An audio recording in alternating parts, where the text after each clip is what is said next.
Naa na po'y bag-o og atong tilawan. Good morning travelers, welcome to another Kantot Eats. Yes, ang famous pansit bato sa Luzon, naa nay version dinhi sa Cagayan de Oro.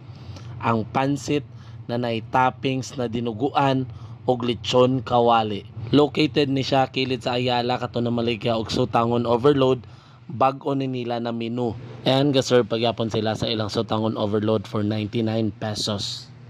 Yes, travelers, pansit na ang toppings kay dinuguan og lechon kawali for only 45 pesos and naapod siya with egg na 60 pesos. Grabe kini siya ka-trending sa Luzon kay nakita na ko sa TikTok ang ilang store makahurot og 85 kilos na pansit sa isa ka adlaw. Pagkabalo na ako na mabuhat sila sa ilang own version sa pansit sa bato, insigida ako jud sila gianaan kay tilawan jud nako. Kay excited kay ko kung unsa gyoy lasa sa pansit ug dinuguan isagol. Abi nako weird kay ang lasa kay lagi pansit ug dinuguan isagol.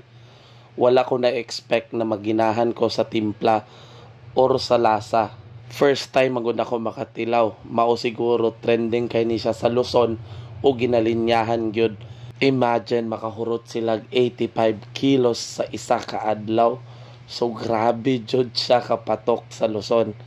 Dili na tanid mo adto sa Luzon para tilawan ang trending and famous pansit bato kay naa na tay own version dinhi sa Cagayan de Oro.